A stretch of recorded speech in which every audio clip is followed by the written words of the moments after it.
إن الحمد لله نحمده ونستعينه ونستغفره ونعوذ بالله من شرور أنفسنا ومن سيئات أعمالنا من يهده الله فلا مضل له ومن يضلله فلا هادي له وأشهد أن لا إله إلا الله وحده لا شريك له وأشهد أن محمدا عبده ورسوله اللهم صل على محمد وعلى آل محمد كما صليت على إبراهيم وعلى آل إبراهيم إنك حميد مجيد اللهم بارك على محمد وعلى آل محمد كما باركت على إبراهيم وعلى آل إبراهيم إنك حميد مجيد يا أيها الذين آمنوا اتقوا الله حق تقاته فلا تموتن إلا وأنتم مسلمون يا أيها الناس اتقوا ربكم الذي خلقكم من نفس واحدة وخلق منها زوجها وبث منهما رجالا كثيرا ونساء واتقوا الله الذي تساءلون به والأرحام إن الله كان عليكم رقيبا يا أيها الذين آمنوا اتقوا الله وقولوا قولا سديدا يصلح لكم أعمالكم ويغفر لكم ذنوبكم من يطع الله ورسوله فقد فاز فوزا عظيما أما بعد فإن أصدق الكلام كلام الله وأحسن الهدي هدي محمد صلى الله عليه وسلم وشر الأمور محدثاتها كل محدثة بدعة كل بدعة ضلالة وكل ضلالة في النار قال الله عز وجل قل هل يستوي الذين يعلمون والذين لا يعلمون قال رسول الله صلى الله عليه وسلم فضل العالم على العابد كفضل القمر ليلة البدر على سائر الكواكب وإن العلماء ورثة الأنبياء لم يورثوا دينارا ولا درهما ورثوا العلم فمن أخذه أخذ بحظ وافر أو كما قال النبي صلی اللہ علیہ وسلم۔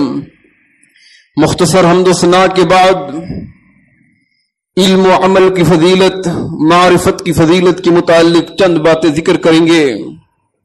یقیناً موضوع انتہائی لمبا اور طویل ہے۔ علم کی آشنائیت کے متعلق، اور میری مراد علم وحی ہے، یہ اساس اور بنیاد ہے۔ رسول اللہ صلی اللہ علیہ وسلم کا فرمان ہے کہ طلب العلم فریضۃ علی کل مسلم، علم کا حصول ہر مسلمان پر فرض ہے کہ یہاں انسان کو حلال اور حرام کی تمیز ہو، یہاں انسان کو توحید و شرک کے متعلق معلومات ہوں، سنت اور بدعت کے متعلق اسے پتہ ہو، فرائض اور نوافل کے متعلق اسے معلومات ہوں۔ اتنا علم تو ہر مسلمان کو چاہیے کہ اسے آنا چاہیے۔ اساسی اور بنیادی چیزیں تو لازمی آنی چاہیے اور سیکھنی چاہیے۔ علم کی اتنی بڑی فضیلت ہے کہ رب العالمین نے سب سے پہلی وحی علم کے متعلق نازل فرمائی۔ صحیح بخاری پڑھیے پدول الوحی کہ کیف نزل الوحی علی رسول اللہ صلی اللہ علیہ وسلم، آپ پر وحی کیسے نازل ہوئی، پہلی وحی کیسے آئی اور کیا تھی۔ امام بخاری نے باب باندھا اور اقرأ بسم ربک الذی خلق کے متعلق ذکر کیا۔ آپ غار کے اندر ہیں، فرشتہ آتا ہے اقرأ پڑھیے، اللہ کے رسول فرماتے ہیں ما انا بقاری، میں پڑھا لکھا نہیں ہوں، میرا کوئی معلم نہیں ہے۔ فرشتہ پھر کہتا ہے اقرأ پڑھیے، اللہ کے رسول پھر یہی فرماتے ہیں ما انا بقاری، فرشتہ پھر کہتا اقرأ پڑھیے۔ اس کے بعد یہ وحی نازل ہو گئی اقرأ بسم ربک الذی خلق۔ سورہ علق کی ابتدائی 5 آیتیں علم کے متعلق، پڑھیے، علم حاصل کیجئے، لکھیے، معرفت اور ادراک کو پہچانیے۔ کتنی بڑی فضیلت ہے علم کی۔ اور امام بخاری رحمہ اللہ ایک باب قائم کرتے ہیں کتاب العلم کے اندر کہ باب العلم قبل القول والعمل، کہ قول اور عمل سے پہلے علم حاصل کیجئے، معرفت حاصل کیجئے، اور دلیل کیا لے کے آئے فَعْلَمْ أَنَّهُ لَا إِلَهَ إِلَّا اللَّهُ، جان لیجئے اللہ کے علاوہ کوئی الہ نہیں، یعنی توحید جیسی چیز کے لیے، رب کی وحدانیت جیسی چیز کے لیے فَعْلَمْ آپ کے پاس علم ہونا چاہیے۔ لہذا علم کی بڑی فضیلت ہے، اسی علم کی وجہ سے رب العالمین نے جناب آدم کو ملائکہ پر فوقیت دی۔ سب سے پہلا مدرسے کا طالب علم کون تھے؟ جناب آدم علیہ السلام۔ ان کے معلم کون ہیں؟ خود رب العالمین۔ قرآن پڑھیے وَعَلَّمَ آدَمَ الْأَسْمَاءَ كُلَّهَا ثُمَّ عَرَضَهُمْ عَلَى الْمَلَائِكَةِ، جناب آدم کو ایک علم عطا کیا، وہ علم اسماء کا علم تھا، اسماء کے متعلق معرفت اور ادراک تھی۔ ثم عرضهم على الملائکہ، جب علم حاصل کر لیا، جب معرفت حاصل کر دی تو اسے پیش کیا فرشتوں پر، تم بتاؤ۔ فرشتے کیا کہنے لگے؟ لا علم لنا الا ما علمتنا، اللہ ہمیں تو علم نہیں ہے، ہمیں تو معرفت نہیں ہے، ہم تو وہی جانتے ہیں ما علمتنا، اللہ جو آپ نے سکھایا۔ لہذا علم کی وجہ سے جناب آدم کو فوقیت دی۔ علم بہت بڑی چیز ہے، کہ العلم حیات والجہل ممات، علم زندگی ہے، جہالت موت ہے۔ العلم نور والجہل ظلمات، علم روشنی ہے اور جہالت اندھیرا ہے۔ علم اور علم نافع ہونا چاہیے، علم زار کا تو سوال ہی پیدا نہیں ہوتا۔ علم نافع کے لیے رسول اللہ صلی اللہ علیہ وسلم کا فرمان ہے صلی اللہ علم نافع، اللہ سے مانگیے علم نافع، اللہ علم نافع عطا کر۔ اور آپ دعا کیا کرتے تھے اللہم انی اسألک علما نافعا رزقا طیبا وعملا متقبلا، اللہ میں محمد رسول اللہ آپ سے دعا کرتا ہوں مجھے علم نافع عطا کریں، رزق طیب عطا کریں، عمل متقبل عطا کریں، ایسا علم عطا کرے جو نفع مند ہو، ایسا رزق عطا کرے جو پاک صاف ہو، جس میں خبائث نہ ہو، جس میں حرام کی ملاوٹ نہ ہو۔ اللہ ایسا علم عطا کرے جو نفع مند بھی ہو، اللہ ایسی عبادت کرنے کی توفیق دے جو تم آپ قبول بھی کر لیں۔ کہیں آپ یوں دعا کیا کرتے تھے اللہم انفعنی بما علمتنی وعلمنی ما ینفعنی وزدنی علما، اللہ کے ہاں علم وہی قبول ہے جو علم نافع ہو۔ علم زار کو تو علماء نے علم شمار نہیں کیا، جادو کا علم اس کے سیکھنے کو بھی حرام قرار دیا، اس کے علم کو علم تک شمار نہیں کیا جو لوگوں کو نقصان دے، جس سے لوگوں کو تکلیف ہو۔ علم نافع کا سوال کیجئے اور علم نافع کے لیے اپنے آپ کو پیش کیجئے، علم نافع کے لیے اپنے آپ جد و جہد کیجئے، علم نافع حاصل کرنے کے لیے اپنی اولاد کو مدارس میں داخل کیجئے، قال اللہ اور قال الرسول کا سبق سکھائیے۔ رسول اللہ صلی اللہ علیہ وسلم فرماتے ہیں من سلک طریقا یلتمس فیہ علما سہل اللہ لہ طرقا من طرق الجنہ، جو علم کی تلاش کے لیے نکلتا ہے، علم کے حصول کے لیے نکلتا ہے، اللہ اس کے لیے جنت کے راستے آسان کر دیتے ہیں۔ کہیں یوں فرمایا طریقا من طرق الجنہ، آگے اللہ کے رسول فرماتے ہیں وَإِنَّ الْمَلَائِكَةَ، یہ طالب العلم بڑی عظیم لوگ ہیں جو علم کے لیے نکلتے ہیں، اور علم وہی رب کے قرآن کا علم، دین کا علم، یہ بہت بڑی چیز ہے، یہ بہت بڑی عنایت ہے جسے رب عطا کر دے کہ جو دین کے علم کے لیے نکلتے ہیں۔ وَإِنَّ الْمَلَائِكَةَ لَتَضَعُ أَجْنِحَتَهَا رِزْقًا لِطَالِبِ الْعِلْمِ، فرشتے اپنے پروں کو بچھا لیا کرتے ہیں، اپنے پروں کو جھکا دیا کرتے ہیں طالب العلم کے لیے۔ وَإِنَّ الْعَالِمَ يَسْتَغْفِرُ لَهُ مَنْ فِي السَّمَاوَاتِ وَمَنْ فِي الْأَرْضِ، اس کے لیے آسمان والے بھی دعا کرتے ہیں، زمین والے بھی دعا کرتے ہیں، آسمان میں جتنی مخلوقات ہیں وہ طالب العلم کے لیے دعائیں کر رہی ہوتی ہیں، زمین کے اندر بھی جتنی مخلوقات ہیں وہ طالب العلم کے لیے دعائیں کر رہی ہوتی ہیں۔ حتیٰ کہ فرمایا وَالْحِيتَانُ فِي جَوْفِ الْمَاءِ، سمندر کے اندر مچھلیاں بھی دعائیں کرتی ہیں، حتی النملہ فی جوہرہا، حتیٰ کہ چونٹیاں اپنے بل کے اندر بھی ان طلباء علم کے لیے دعائیں کیا کرتی ہیں۔ اس علم کی بڑی فضیلت ہے، رسول اللہ صلی اللہ علیہ وسلم فرماتے ہیں فضل العلم احب الی من صلاۃ النافلہ، من الصلاۃ من فضل الصلاۃ، کہ اس علم کی فضیلت میرے نزدیک نفلی عبادت سے بھی زیادہ ہے. نفلی عبادت سے بھی زیادہ اس کی اہمیت بیان کی. جناب رسول اللہ صلی اللہ علیہ وسلم فرماتے ہیں، اما عائشہ اس حدیث کی راویہ ہیں، فرماتی الخلق کلہم یصلون، ساری کی ساری مخلوق دعائیں کرتی ہیں، علی معلم الخیر، اس کے لیے کہ جو خیر کو حاصل کرتا ہے، جو خیر کو پڑھتا ہے، جو خیر کو پڑھاتا ہے، جو خیر کے راستے کا متلاشی ہوتا ہے. اس خیر سے مراد کیا ہے؟ علم وحی. اور علم وحی سے مراد کیا ہے؟ قرآن و حدیث کا علم کا. اس کے لیے سب چیزیں دعائیں کرتی ہیں، حتیٰ نینان البحر، حتیٰ کہ مچھلیاں سمندر کے اندر اس کے لیے دعائیں کرتی ہیں. صحیح بخاری کی حدیث ہے، رسول اللہ صلی اللہ علیہ وسلم فرماتے ہیں، من یرید اللہ بہ خیرا یفقہہ فی الدین، اللہ جس کے ساتھ اچھائی کا ارادہ کرتے ہیں، یفقہہ فی الدین، اسے دین کے اندر فقاہت عطا کر دیتے ہیں.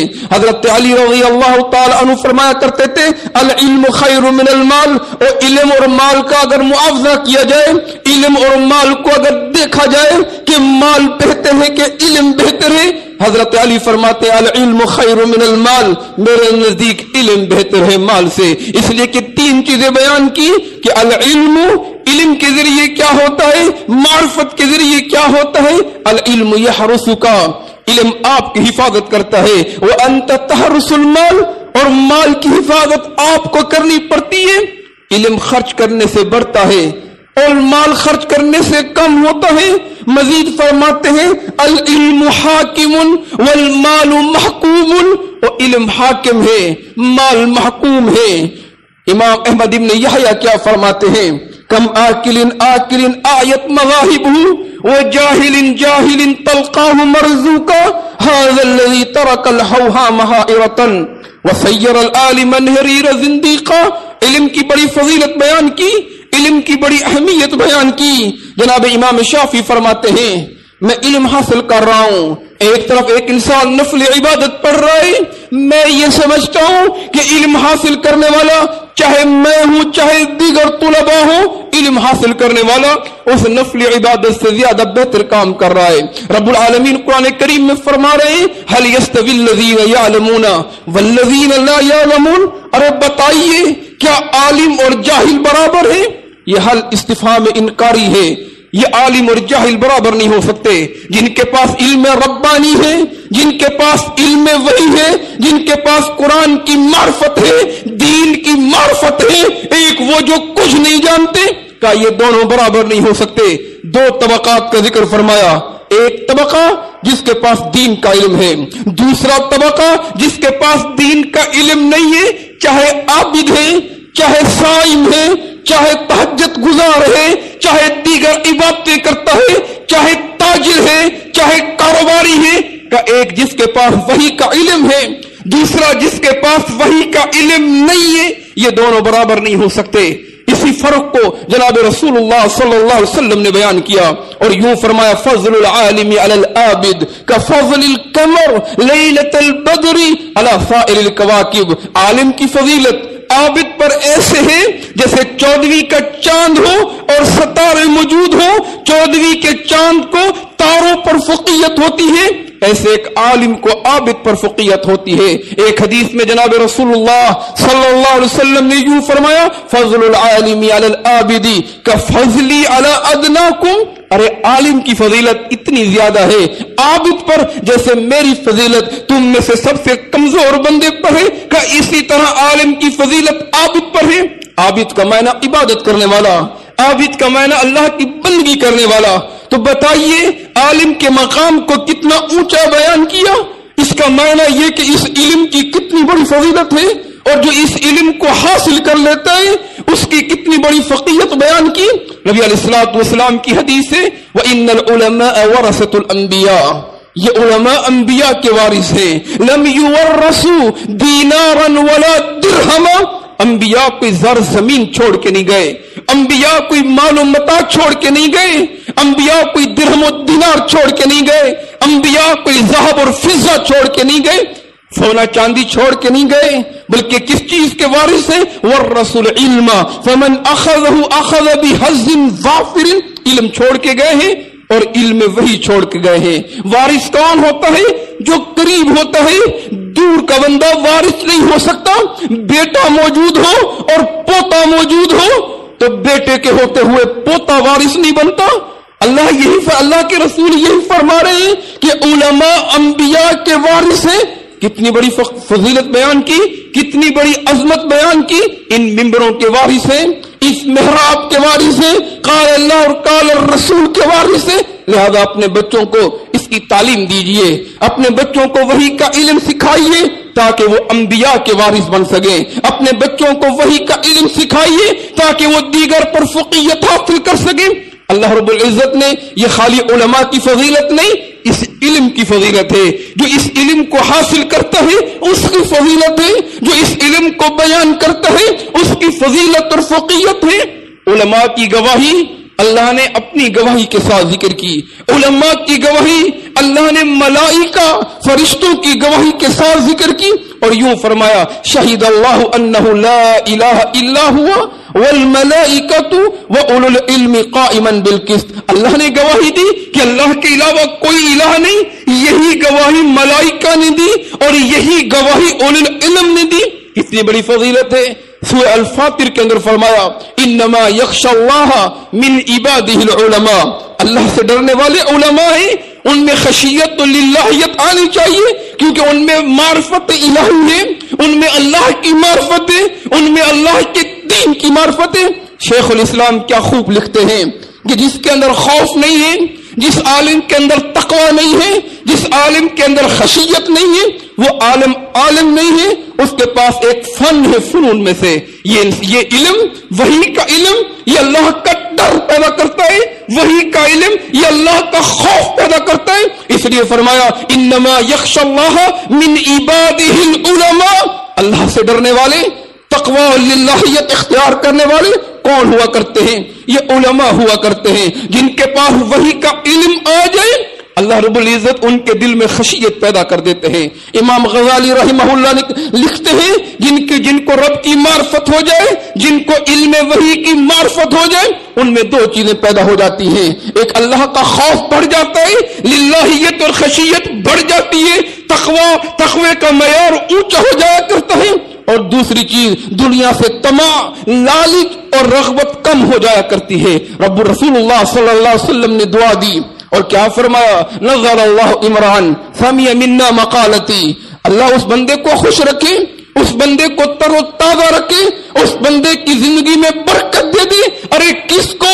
من سمع منا مقالتی، جو میری حدیث کو سنتا ہے، میرے فرمان کو سنتا ہے، میری روایت کو سنتا ہے، سننے کے بعد اسے یاد کرتا ہے، یاد کرنے کے بعد فَيُبَلِّغُهُ كَمَا سَمِعَهُ، پھر لوگوں تک پہنچاتا ہے، مینو ان، کوئی رد و بدل نہیں کرتا، کوئی ترمیم نہیں کرتا، کوئی آگے پیچھے نہیں کرتا، جیسے حدیث سنی جناب محمد رسول اللہ صلی اللہ علیہ وسلم کی مینو ان ویسے پہنچاتا ہے۔ اللہ کے رسول نے فرمایا نظر اللہ اسے خوش رکھے، اللہ اسے تر و تازہ رکھے۔ یہ دعا کس کے لیے دی؟ جو قال اللہ اور قال رسول پڑھا کرتے ہیں۔ اللہ رب العزت نے اہل علم کے لیے برکتیں عطا کی، اہل علم کے لیے عزتیں عطا کی، اہل علم کے لیے بلندیاں عطا کی، اہل علم کے لیے مقام عطا کیے۔ سورہ المجادلہ پڑھیے، رب العالمین کیا فرماتے ہیں؟ یرفع اللہ الذین آمنوا منکم والذین اوتوا العلم درجات، اللہ نے بلندیاں رکھی ہیں، مقام رکھے ہیں، کس کے لیے؟ جنہوں نے علم حاصل کیا، جو علم سیکھتے ہیں، جو علم سکھاتے ہیں، اوتوا العلم درجات، اللہ نے ان کے لیے درجے رکھے ہیں۔ ان کی مجالس کو اختیار کیا کریں، قال اللہ قال رسول سنا کریں، قال اللہ قال رسول پڑھا کریں، علم وحی سیکھنے کی جستجو کیا کریں۔ علم وحی سیکھنے کے لیے کوئی عمر کی شرط نہیں ہوتی، پڑھنے کے لیے کوئی عمر کی شرط نہیں ہوتی۔ اس موضوع کا ذکر میں آخری حصے میں کروں گا۔ ان کی مجالس اختیار کریں، فضیلت کتنی ہے۔ جناب رسول اللہ صلی اللہ علیہ وسلم فرماتے ہیں مجتمع قوم فی بیت من بیوت اللہ، کوئی بھی لوگ، جتنے بھی لوگ بیٹھتے ہیں اللہ کے گھر میں، یتلون کتاب اللہ کی کتاب کو پڑھتے ہیں، وَيَتَدَارَسُونَهُ، اس کے معنی اور مفاہیم کو سمجھتے ہیں۔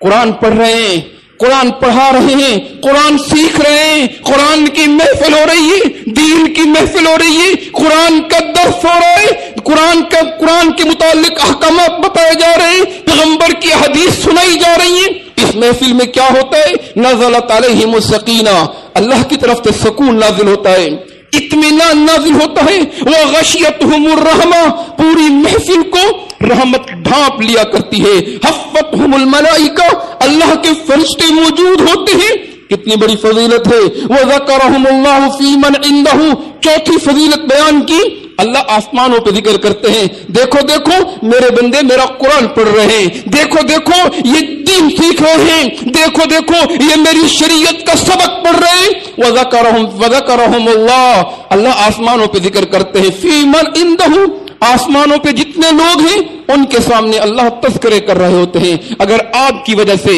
آپ نے دین سیکھا، آپ نے معرفت سیکھی، جتنا آپ کے پاس علم آ گیا، اب آپ نے لوگوں کو پہنچایا، اگر ایک بندہ بھی مسلمان ہو جاتا ہے، ایک بندہ بھی ہدایت پہ آ جاتا ہے، ایک بندہ بھی نمازی بن جاتا ہے، ایک بندہ بھی اپنی اصلاح کر لیتا ہے، یہ آپ کی ہدایت کے لیے، آپ کے اجر کے لیے کافی ہے۔ جناب علی سے اللہ کے رسول مخاطب ہیں، سہل بن سعد فرماتے ہیں، حضرت علی کو یہ فرما رہے ہیں، فواللہ لئن یہدیک اللہ بک رجلا واحد، اللہ کی قسم علی اگر تمہاری دعوت سے کوئی ایک بندہ ہدایت پہ آ جائے، خیر لک من ان یکون حمر النعم، تمہارے لیے یہ سرخ اونٹوں سے بہتر ہے۔ اس دور میں سب سے قیمتی چیز سرخ اونٹ ہوا کرتے تھے، اس کی مثال دے کے کہا یہ تمہارے لیے سرخ اونٹوں سے بہتر ہے کہ آپ کی دعوت سے کوئی ایک بندہ ہدایت پہ آ جائے۔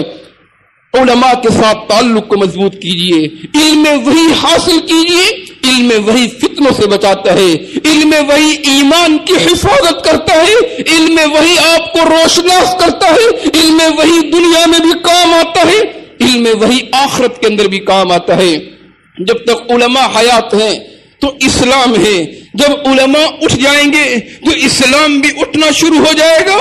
عبداللہ ابن عمر بن عاص فرماتے ہیں، اسلام کیسے اٹھے گا، دین کیسے اٹھے گا، احکام کیسے اٹھیں گے؟ ان اللہ لا يقبض العلم انتزاعا ينتزع، ایسا نہیں ہوگا کہ ایک عالم رات کو سویا، عالم تھا، صبح اٹھا تو کوڑا ہو گیا، صبح اٹھا تو علم سے خالی ہو گیا، نہیں نہیں، کہ علماء کی اموات آئیں گی، علماء کثرت سے مریں گی، علماء ربانیین کی اموات آئیں گی، لا يقبض انتزاعا ينتزعه من العباد ولكن يقبض العلم بقبض العلماء، علماء بڑے بڑے چلے جائیں گے، علماء ربانیین کی اموات ہونا شروع ہو جائیں گی، اب دین اٹھنا شروع ہو جائے گا، اور نیچے کیا رہے گا؟ کچرا رہ جائے گا۔ ایسے لوگ آئیں گے، فَأَفْتُوا بِغَيْرِ عِلْمٍ ذَلُّوا فَأَضَلُّوا، بغیر علم کے فتوے دیں گے، خود بھی گمراہ ہوں گے، اوروں کو بھی گمراہ کریں گے۔ لہذا علماء ربانیین کا ہونا یہ بڑی سعادت ہے، یہ بڑی خوش بختی ہے۔ علماء جب دین حاصل کرنے والے مر بھی جائیں ان کے لیے قبروں میں اس کا اجر پہنچتا رہتا ہے۔ اس لیے میں کہتا ہوں اپنے بچوں کو قرآن کا حافظ بنائیں، اپنے بچوں کو دین کا عالم بنائیں، اللہ کی قسم مر جائیں گے بچے دعا کریں گے، رب اغفر لی ولوالدی وللمؤمنین یوم یقوم الحساب، آپ کے قبروں تک پہنچے گا، بچے دعا کریں گے، رب ارحمہما کما ربیانی صغیرا، اللہ میرے ماں باپ پر رحم فرما جس طرح میری بچپن میں تربیت کی، یہ دعا کریں گے بچے۔ لہذا بچوں کا مستقبل بنائیے، بچوں کو دین کے مدارس میں داخل کیجئے، قبر بھی اچھی ہوگی، دنیا بھی اچھی ہوگی، علم وحی حاصل کر لینا بڑی سعادت کی بات ہے۔ رسول اللہ صلی اللہ علیہ وسلم فرماتے ہیں، صحیح مسلم کی حدیث ہے، اذا مات الانسان انقطع عمله الا من ثلاث، ابن آدم مرتا ہے، روح پرواز ہو جاتی ہے، سانس رک جاتی ہے، دنیا سے رشتہ، دنیا سے کانٹیکٹ، دنیا سے رابطہ ختم ہو جاتا ہے۔ ما اکل فافنا، جو کھایا ہضم کر دیا، جو پہنا بوسیدہ کر دیا، ما آتا فاقتنا، جو اللہ کے راستے میں دیا وہ ذخیرہ کر دیا، سب کچھ ختم ہو گیا، دنیا سے کانٹیکٹ ختم۔ صرف تین چیزیں کام آتی ہیں، صرف تین چیزیں کام آتی ہیں، وہ کون سی؟ الا من صدقۃ جاریہ، صدقہ جاریہ، مسجد بنائی، مدرسہ بنایا, کنواں کھدوایا, درخت لگوایا, کوئی ایسا دین کا کام کیا, خیر کا کام کیا کہ مر گیا لوگ فائدہ اٹھاتے ہیں, یہ اس کے کام آئے گا. او علم ينتفع به, یا عالم تھا لوگ اس کے علم سے فائدہ اٹھاتے ہیں, عالم تھا اس کے شاگرد, پھر اس کے شاگرد, پھر اس کے شاگرد, یہ بھی اس کے لیے صدقہ جاریہ ہے, یہ بھی چلتا رہے گا. اور تیسری چیز, او ولد صالح یدعو له, نیک اولاد, اچھی تربیت کی, نیک اولاد, راستہ سیدھا دکھایا, قال اللہ قال الرسول کا سبق دیا, یہ نیک اولاد دعا کرتی ہے, یہ بھی کام آتی ہے. اللہ کی قسم باقی کوئی کام نہیں آتا. یہ دنیا میں جو دولت چھوڑ کے گئے, فهو تاركه للناس, اس کے وارث لوگ بن جائیں گے, اس کے وارث رشتہ دار بن جائیں گے, اقربا بن جائیں گے. آپ کے لیے صرف یہ تین چیزیں کام آئیں گی, علم کے بغیر, معرفت کے بغیر, جیسے میں بتا رہا تھا, لیس سواء العالم والجہول, علم کے بغیر ساری زندگی عمل کرتے رہیں بیکار ہے, بے فائدہ ہے. اس لیے امام بخاری نے کتاب العلم میں باب باندھا تھا, العلم قبل القول والعمل, اور یہ بتایا کہ عمل سے پہلے, عقیدے سے پہلے, دعوت سے پہلے آپ کے پاس علم ہونا چاہیے. اس کائنات میں اگر سب سے قیمتی چیز کوئی ہے وہ علم نافع ہے.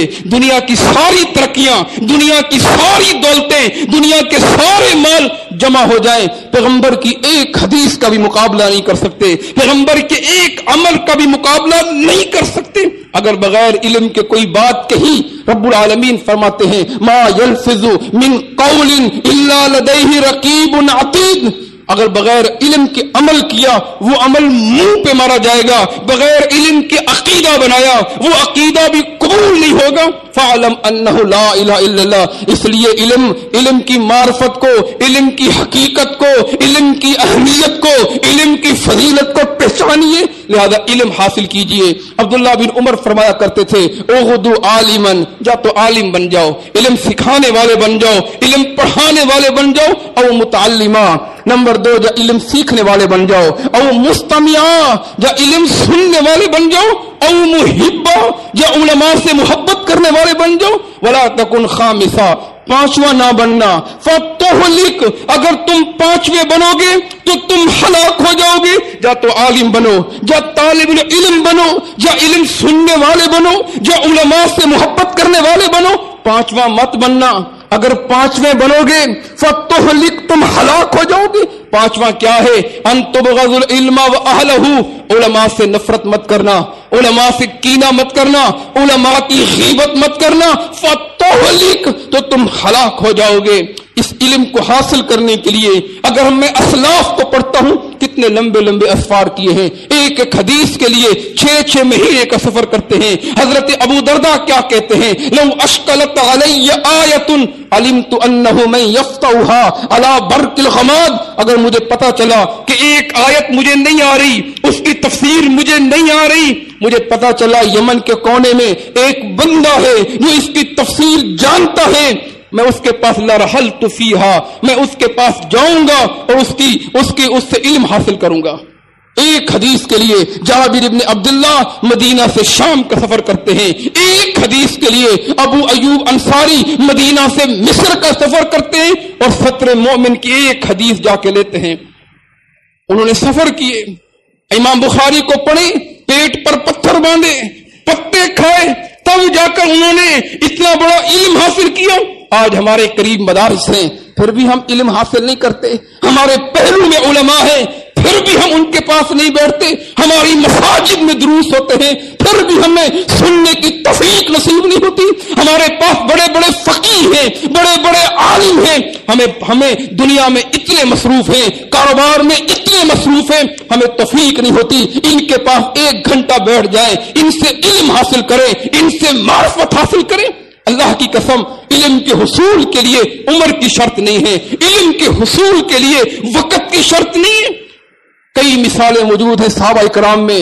ایک صحابی رسول خبیثہ بن مخارق, بزرگ ہیں, بوڑھے ہیں, چل نہیں سکتے, لاٹھی ٹیکتے ٹیکتے جناب محمد رسول اللہ کے پاس آتے ہیں اور کیا کہتے ہیں, یا رسول اللہ کبرت سنی, اللہ کے رسول میری عمر بڑھ گئی ہے, ورقہ عزمی, میری ہڈیاں کمزور ہو گئی ہیں، میں نے سوچا میں آپ کے پاس آؤں اور علم حاصل کروں، لتعلمنی ما ينفعنی، عمر بہت زیادہ ہے، لاٹھی ٹیکتے ٹیکتے آئے، مجھے اللہ کے رسول علم سکھائیے۔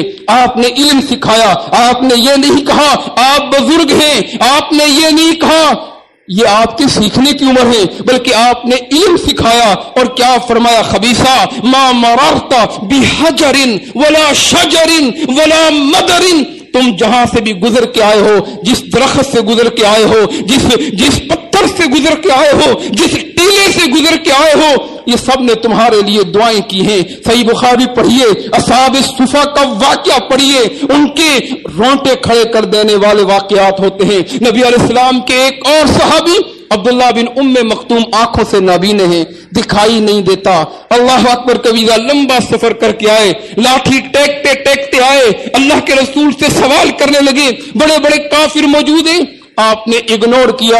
قرآن کریم میں اللہ نے آیت نازل کی، عبس وتولی، اس صحابی کے بارے میں، اس بزرگ شاگرد کے بارے میں، اس بزرگ طالب علم کے بارے میں رب کے قرآن نے کیا کہا؟ یسعا، یہ بندہ تو بڑی محنت کر کے آیا تھا، لاٹھی ٹیکتے ٹیکتے آیا تھا، بڑی جدوجہد کر کے آیا تھا، یخشا، اس کے دل میں خشیت بھی تھی، آپ نے آنکھیں کیوں پھیر لی؟ تو میرے بھائیوں، علم سیکھنے کے لیے کوئی عمر نہیں ہے، لہذا آپ کے قریب میں علماء موجود ہیں، مدارس موجود ہیں، خود بھی علم حاصل کریں، کم سے کم 1 گھنٹہ ضرور دیں، 24 گھنٹوں میں سے 1 گھنٹہ ضرور دیں، تاکہ آپ کو پتہ ہو جائے دین کی اساسی چیزیں۔ اللہ کی قسم، فتنے کا دور ہے، فتنے کا دور ہے، اتنے شدید فتنے ہیں کہ فتنوں سے بچنا مشکل ہو گیا ہے۔ اس دور میں اگر کوئی فتنوں کا سب سے زیادہ مقابلہ کر سکتے ہیں، فتنوں کے بارے میں سب سے زیادہ کوئی جانتے ہیں، اس دور میں وہ علماء کرام ہیں، ان کی مجالس میں بیٹھیں، فتنوں سے محفوظ رہیں گے۔ اپنے بچوں کو بھی فتنوں سے محفوظ کیجئے۔ یہ سوشل میڈیا کا فتنہ اللہ کی قسم انتہائی خطرناک فتنہ ہے، میں کہا کرتا ہوں یہ دجال کے مقابلے کا فتنہ ہے۔ اپنے آپ کو، اپنے بچوں کو اس سے بچائیے، اللہ کے لیے بچائیے، گندی سیاست سے اپنے آپ کو بچائیے، دین کے راستے کا انتخاب کیجئے، اللہ کے گھروں کا انتخاب کیجئے، اللہ کی کتابوں کا انتخاب کیجئے، یہی مداوا ہے اس فتنے سے بچنے کے لیے۔ اللہ سے دعا کریں اللہ ہمیں دین کے علم کی معرفت عطا کر دے، اس کی اہمیت کو سمجھنے کی توفیق عطا کر دے۔ اقول قولی ھذا استغفر اللہ لی ولکم ولسائر المسلمین۔